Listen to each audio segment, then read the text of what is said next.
to a lot of youth in different cities that you stopped at. What's your take, because I think you've been early on this, on, 21 Savage had the streets movement that he kind of has been promoting these last... I don't even fuck about that. I am the streets, I love the streets, I come from the streets. I ain't even know how that pussy. Yeah, you just heard 21 Savage go off after getting called out. And not by just anybody, but by Young Thug, the one people still refer to as the Great Slime. And once that happened, it became clear this situation isn't cooling down anytime soon. If anything, it's moving in the opposite direction, picking up tension in a way that doesn't usually end quietly. What looks like a simple exchange at first is actually something deeper, something that's been building for a while, and now it's starting to show. So everything that led up to this matters, and everything that's happening now is only making it more serious. This is where it starts to unravel, piece by piece, because this situation has layers that don't reveal themselves all at once. Fast forward to where things stand right now, and the tone has shifted completely. This isn't just words going back and forth anymore. There's a real sense that something bigger could come from it. The kind of energy surrounding it is the type that has historically led to real consequences, and people watching closely can already see that pattern forming. So what actually set this off, and how did it escalate to this point? To understand that, it requires going back a little, because none of this happened out of nowhere. For a while now, 21 Savage has been pushing a very specific message, one that goes directly against the culture he came from. He's been traveling, speaking to younger audiences, telling them to step away from street life and avoid the path he once walked. Rapper King Von and his group were at Opium nightclub before making their way here to Monaco Hookah Lounge, then to the parking lot where chaos ensued. On the surface, that message sounds constructive, even necessary, especially considering the environment he grew up in. But the situation becomes more complicated when you consider where he comes from: East Atlanta, Zone 6, a place with a reputation that isn't built on image, but on real history and real experiences. When someone from that environment starts telling others to leave that life behind, it doesn't always land the way it's intended. For some people, it raises questions about authority and perspective. It creates a tension between lived experience and present messaging. The reaction isn't always about disagreeing with the message itself, but about who is delivering it and how it's being delivered. That's where the divide begins to form, because in certain circles that kind of shift can be seen as turning your back on something that once defined you. At the same time, it's important to recognize that 21 Savage isn't speaking from a distance. His background in the streets isn't something fabricated or exaggerated. It's documented through real events that shaped his life early on. On his 21st birthday, he was shot multiple times, and in that same incident, someone close to him lost their life. That moment didn't just mark a turning point, it became part of his identity. Even the name 21 Savage carries that weight, tied directly to loss and survival rather than image or branding. So when he speaks about leaving the streets behind, it isn't coming from theory, it's coming from experience that most people wouldn't survive, let alone reflect on publicly. That perspective becomes even clearer when looking at what came before that moment. Back in 2013, before the recognition, before the industry, he lost his brother Quaz to gun violence. Not long after, he lost another close friend, Larry, to the same environment. These weren't distant acquaintances, these were people he grew up with, people who were part of his daily life. Losing multiple people like that, repeatedly, doesn't just affect how someone feels, it changes how they think, how they move, and how they see everything around them. That kind of loss forces a shift, whether someone wants it or not. And over time, that shift started to show in how he approached both his music and his public voice. Earlier in his career, the message was different. His music reflected the reality he was living at the time, with tracks like No Heart and X presenting that lifestyle directly, without filtering or distancing it. But as time went on, as success came in and losses continued to accumulate, the perspective behind that music began to change. The same person who once reflected the streets started questioning them, not from the outside, but from someone who had already lived through the consequences. That shift didn't happen overnight, and it didn't come from a single moment. It was gradual, shaped by everything he had seen and everything he had lost along the way. The Fuck the Streets movement didn't appear suddenly either. It developed over time, building through actions before it became words. His involvement in community efforts in Atlanta marked the early stages of that shift becoming public. The 21 Savage bank account campaign focused on teaching financial literacy to young people, introducing them to options that don't usually get discussed in those environments. Then came the Leading by Example Foundation, aimed at supporting youth in underserved communities. These weren't symbolic gestures, they were structured efforts, showing a different direction that didn't rely on the same patterns. What changed the perception, though, was when he stopped keeping those efforts in the background. Once he began speaking openly in interviews and across social platforms, the message became unavoidable. He wasn't just showing a different path anymore, he was directly telling young people that the street life wasn't worth it. Statements like "forget your set, forget your block" carried a weight that hit differently, depending on who was listening. In Atlanta, where people had seen his full journey from beginning to now, that message was mostly understood in context. But outside of that environment, in other cities, with their own dynamics and their own histories, the same message didn't always translate the same way. In Atlanta, they understood the context because they had seen 21 Savage live through it in real time. So when he spoke, it carried weight that didn't need to be explained. That kind of credibility matters, especially in places where people don't separate image from reality. But once that same message started traveling outside of Atlanta, into cities like Chicago, Louisiana, and California, the response shifted. It wasn't unified anymore. Some people, especially older figures who had already lived through the consequences, saw exactly what he was trying to do. They recognized the warning behind the message because they had already paid the price themselves. But for younger individuals still active in those environments, the message landed differently, almost like it was dismissing their current reality rather than speaking to it. From their perspective, it didn't feel like guidance. It felt like judgment. It came across as if someone who had already made it out was now speaking down on those who were still stuck inside it. And that's where the disconnect began to grow. Because to them, their situation wasn't optional. It wasn't something they could just step away from overnight. So instead of hearing a warning, some of them heard it as their struggles being minimized. Like what they were dealing with wasn't being fully understood. That tension didn't start with one moment. It built slowly as the message reached different audiences with different circumstances. At the same time, there was already a history between NBA YoungBoy and 21 Savage before any of this became public. There was no visible conflict between them in the beginning. Around 2019 and 2020, the interaction between them was neutral, even respectful.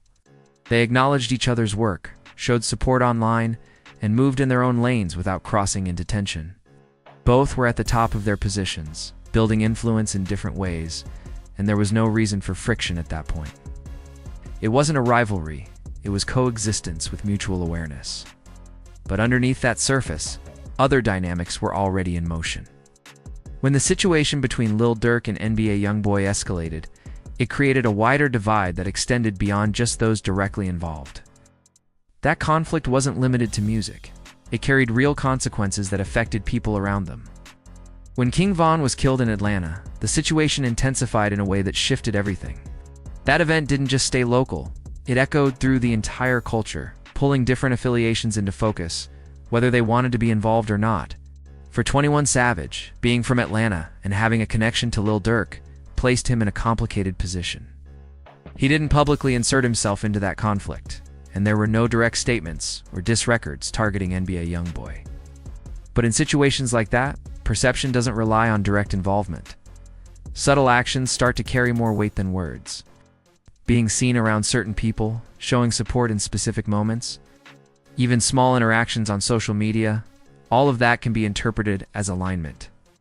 Whether intentional or not, those details began to form an impression that he was leaning toward one side. That underlying tension didn't explode immediately, but it stayed present in the background. It created a foundation where future actions would be viewed through a different lens. So when 21 Savage started pushing the "fuck the streets" message more openly, it didn't exist in isolation. For someone like NBA YoungBoy, who was still actively dealing with the consequences of that lifestyle, that message could easily be interpreted as contradictory. From that perspective, it could look like someone who had shown indirect support in a serious conflict was now stepping back and rejecting the very environment that conflict came from. To understand that reaction, it's necessary to look at where NBA YoungBoy is coming from, not just in terms of music, but in terms of lived experience. At 25, his history already includes situations most people don't encounter in a lifetime. He's been involved in incidents where his life was directly at risk, faced multiple legal issues, lost people close to him, and spent years navigating ongoing cases.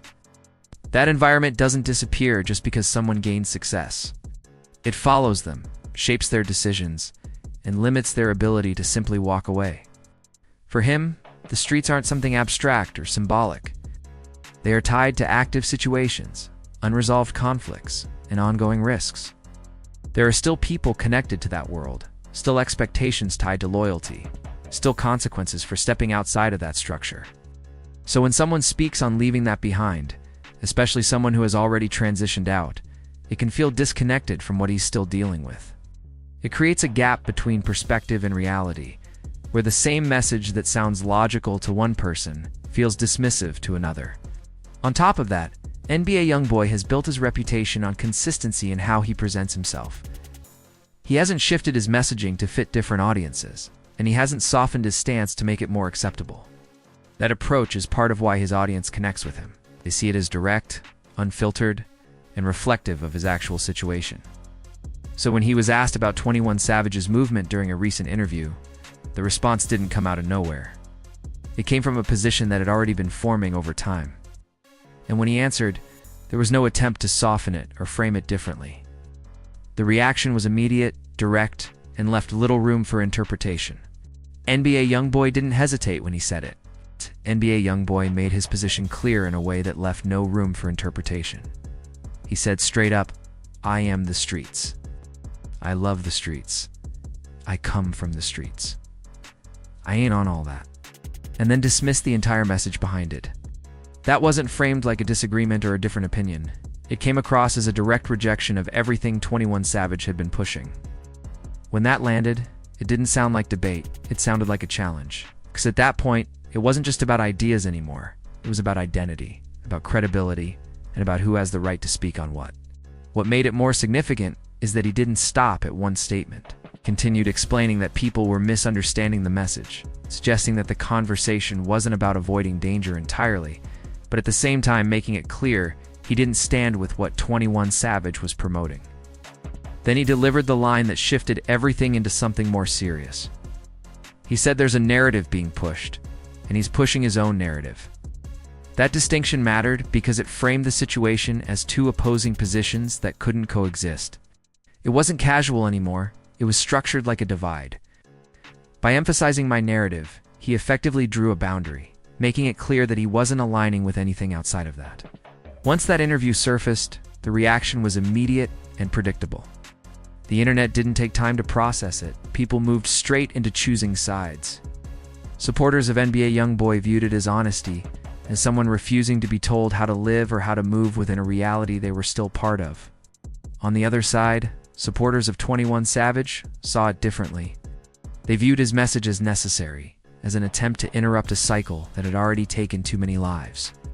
That split didn't stay controlled for long. Conversations escalated quickly, turning into accusations, with one side labeling 21 as performative and the other accusing YoungBoy of reinforcing the same environment people were trying to escape.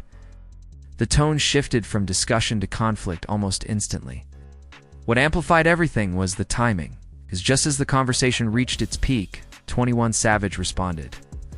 And this is where the situation becomes more complex, because his response wasn't directed at NBA YoungBoy by name. On the surface, it was aimed at Fevio, foreign who had made earlier comments questioning his credibility and whether he was really as connected to the streets as people believed. But context matters, and the timing made it difficult to separate the response from what had just been said in that interview. The sequence of events created an overlap that people immediately noticed. When 21 Savage appeared on social media, his tone reflected frustration that had clearly been building. He wasn't speaking calmly or distancing himself from the situation. Instead, he addressed the criticism directly, pushing back against the idea that change somehow invalidates where he came from. He made it clear that just because he's trying to move differently now, doesn't mean his past can be questioned or dismissed. That point wasn't delivered casually, it carried weight, especially coming from someone whose background had already been established publicly. As he continued, the message broadened beyond a single individual.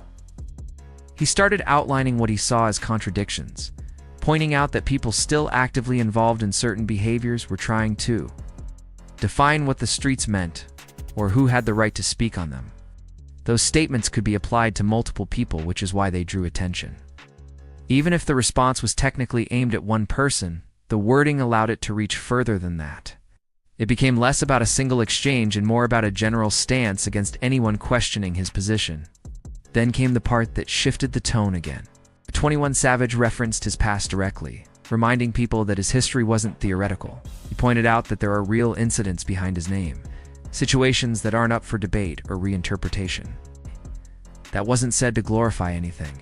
It was framed as a reminder, a way of reinforcing that his credibility doesn't come from perception, but from events that actually happened. And when that was said, it wasn't directed at one person anymore.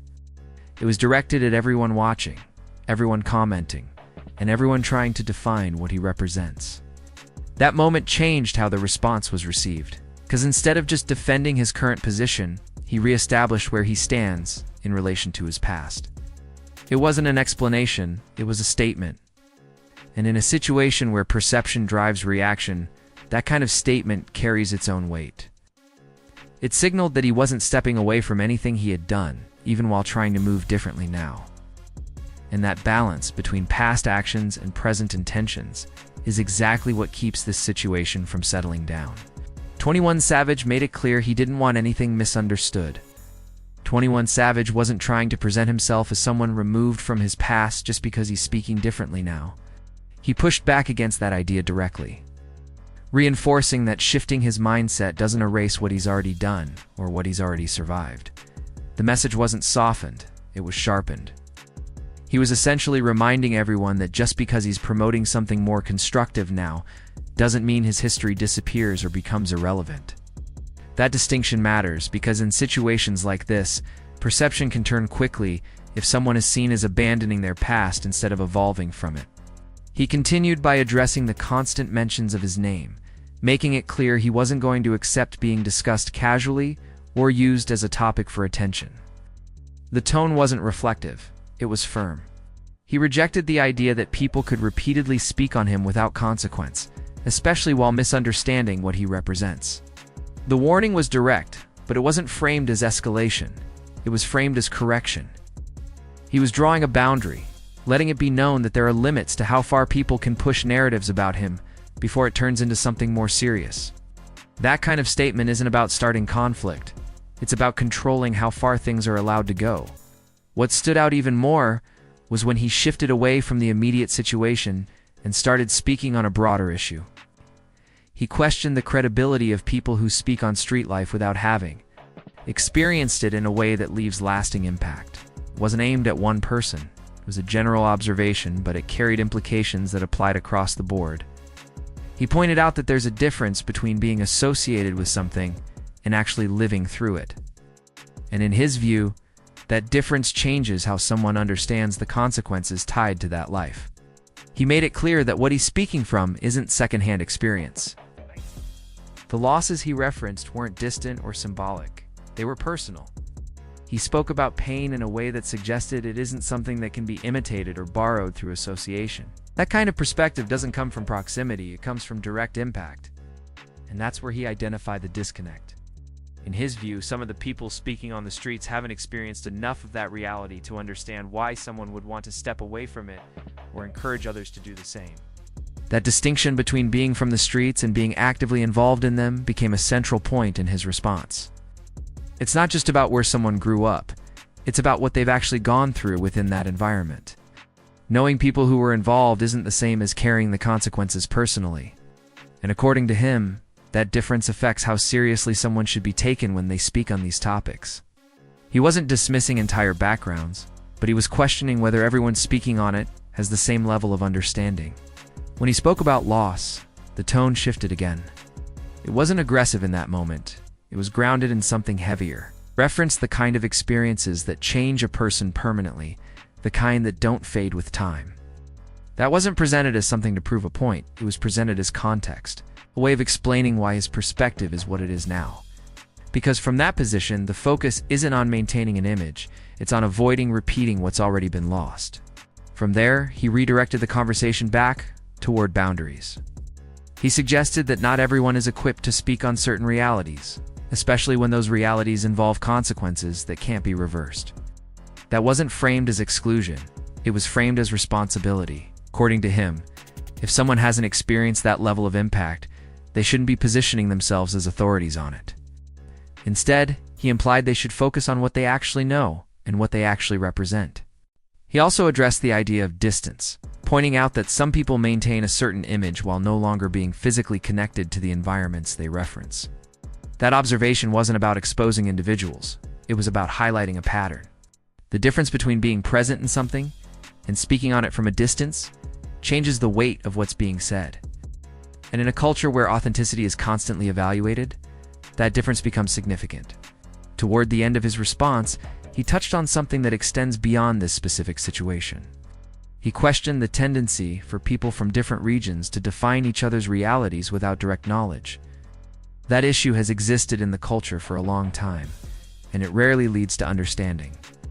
Different places operate under different conditions, with different histories and different pressures. Trying to apply one perspective across all of them usually creates more conflict instead of clarity. And that's exactly where situations like this begin to escalate, when perspective is replaced by assumption. 21 Savage comes out of Atlanta, while NBA YoungBoy is rooted in Baton Rouge. Those aren't just different cities on a map, they represent entirely different systems, different codes, different pressures, and different ways of navigating the same kind of reality. The rules don't translate cleanly between them. The expectations don't either. But even with all those differences, there are certain things that don't change depending on location. Violence carries the same consequences no matter where it happens. Loss feels the same regardless of the city. And the impact of that pain doesn't adjust itself based on geography. That's where 21 Savage's argument begins to extend beyond where he's from, because from his perspective, the outcome is universal, even if the environment isn't. Looking at it from a wider angle, this situation represents something bigger than just a disagreement between two artists. It reflects a deeper tension that has always existed within hip-hop culture. There's a constant balance between staying authentic to where you came from and evolving beyond it. Authenticity has always been one of the most valued elements in that space. It defines credibility, it shapes perception, and it determines how an artist is received. So when someone who built their reputation on being closely tied to street reality begins to push a message that challenges that same reality, it creates a conflict in how people interpret it. That conflict shows up in the questions people start asking. They begin to evaluate whether the person has changed in a genuine way or if the shift is being driven by something else. Some interpret it as growth, while others see it as inconsistency. That's where the uncertainty comes from, because it forces people to reconsider how they define real. On one side, there's the idea that real means staying consistent no matter what changes around you. On the other, there's the argument that real means adapting based on what you've experienced and what you've learned from it. On the opposite side of that spectrum, NBA YoungBoy represents a different kind of consistency. His approach hasn't adjusted to fit expectations, and that's part of what reinforces his connection with his audience. There's a sense that what he presents publicly matches what he's dealing with privately. That alignment creates its own form of authenticity, one that doesn't rely on change or evolution to maintain credibility. And in a culture that constantly evaluates whether someone is being genuine, that consistency becomes a defining factor. At the same time, the criticism directed at 21 Savage isn't without context. Some people point out that elements of his career still reflect the same themes he's now speaking against. There are moments in his music where the subject matter hasn't completely shifted, and there are still visible connections to environments that reflect that past. On top of that, his perceived alignment in the situation involving Lil Durk and NBA YoungBoy adds another layer to how his message is interpreted. When those factors are combined, it leads some people to question whether the message and the actions fully align. 21 Savage addressed that directly when he spoke about his intentions. He didn't present himself as someone who is fully separated from everything tied to his past. Instead, he framed it as a process. He emphasized that he's trying to move differently, trying to reduce the cycle he once contributed to, and trying to be part of something that leads to better outcomes.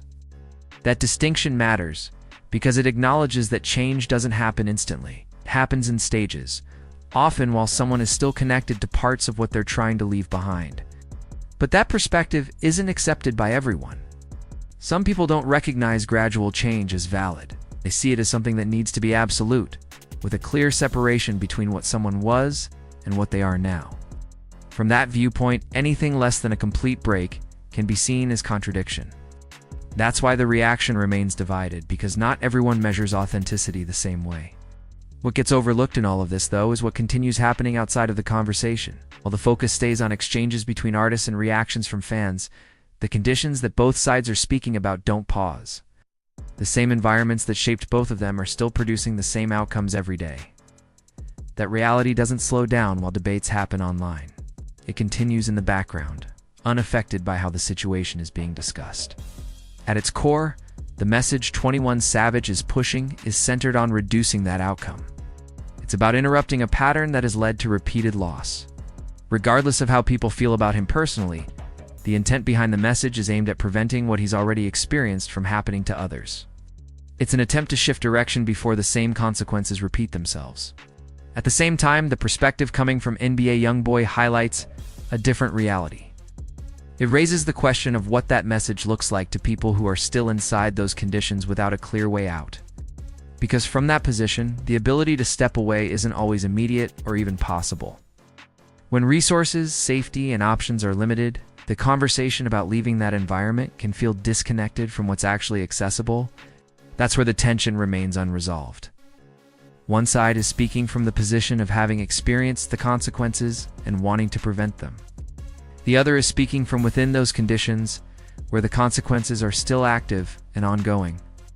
Both perspectives are rooted in reality, but they operate from different points within it. And until those two positions align, the conflict between them isn't likely to settle. For some people, the streets aren't framed as an option they can walk away from. They exist as a condition they were placed into, something tied directly to survival rather than identity alone. That's the context behind what NBA YoungBoy was expressing when he said, "I am the streets. I love the streets." It wasn't presented as admiration for violence itself. It was tied to where he comes from, to the people still there, and to the reality that he hasn't distanced himself from it in the way others might expect. From that position, separating from it completely can feel like abandoning something that's still active in his life.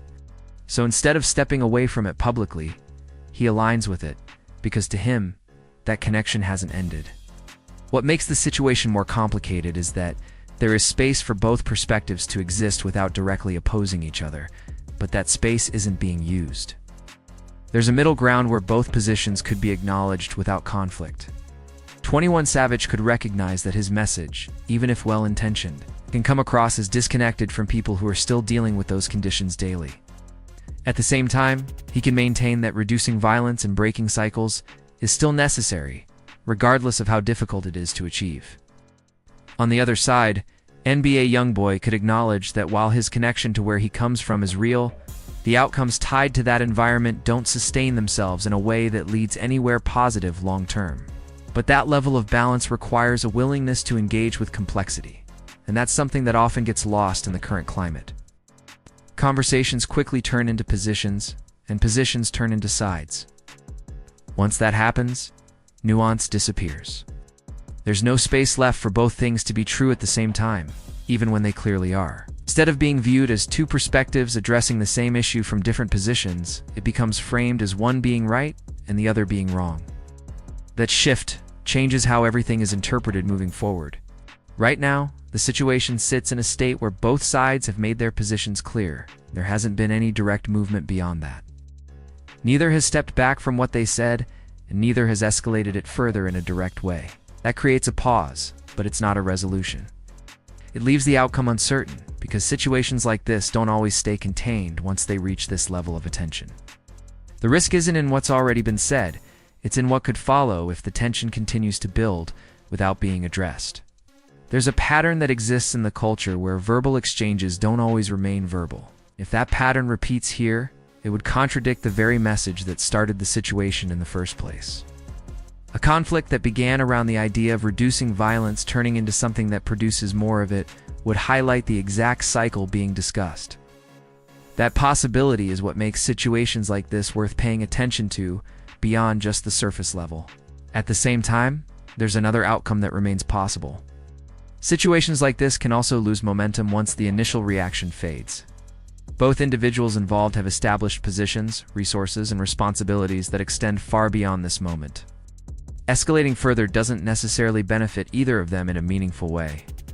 And when there's more to lose than gain, that often becomes a factor in how things develop moving forward.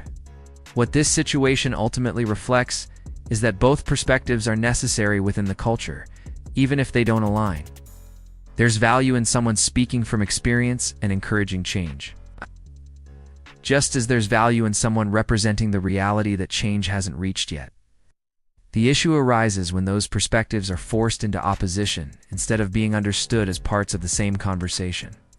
When that happens, it stops being about the message and starts being about the conflict. That shift is what defines the current moment. The conversation isn't centered on whether reducing harm is beneficial. It's centered on who has the right to say it and how it should be said.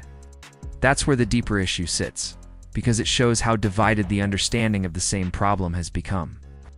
And that division doesn't resolve itself easily, especially when it's tied to identity and lived experience. What remains clear is that both 21 Savage and NBA YoungBoy have held their positions without shifting.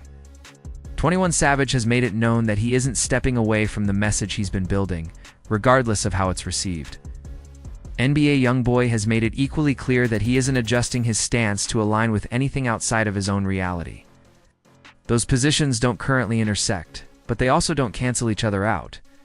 What this leaves is an ongoing conversation that hasn't reached a conclusion. It continues through reactions, interpretations, and the way people choose to understand both sides. And even without resolution, that conversation carries weight, because it forces attention onto an issue that has been present long before this moment. Whether one approach is agreed with or not, both are rooted in real experiences, shaped by different points within the same system. That's where the conversation really should be focused. Instead of staying locked into who's right and who's wrong, the real question sits somewhere else entirely. It's about what can actually come from both perspectives if they were understood instead of opposed. NBA YoungBoy is speaking from a position where the streets are still an active part of his reality, something he's navigating in real time. 21 Savage is speaking from a position shaped by what that same reality has already taken from him, and what he's trying to prevent from happening again. Those aren't conflicting experiences, they're different points within the same cycle. And when they're viewed that way, the focus shifts away from disagreement and toward what can actually be done with that understanding. Because the real challenge isn't choosing one perspective over the other. It's figuring out how to hold both at the same time without dismissing either. How to respect where someone comes from without being trapped by it. How to acknowledge the reality people are still living in, while also pushing toward something that doesn't end the same way it always has. That balance isn't simple, and it doesn't come from one message alone. It comes from recognizing that both sides are describing different parts of the same problem. What's been missing in this situation is that space for both truths to exist together. Instead, everything has been reduced into sides, into positions that people feel they have to defend rather than understand. That shift turns a conversation into a conflict, and once it becomes that, the original message gets buried under reactions. What started as a discussion about direction turns into a debate about identity, and that's where progress usually stops. Right now, the situation remains open. Nothing has been resolved, and nothing has escalated beyond what's already been said. It sits in that space where it could move in either direction depending on what happens next. It could continue building, pulling more people into it, and turning into something larger than it needs to be. Or it could slow down, lose momentum, and remain as a moment that sparked conversation without pushing further into conflict. Both outcomes are possible, and neither one is guaranteed. What is certain is that neither side has stepped back from their position.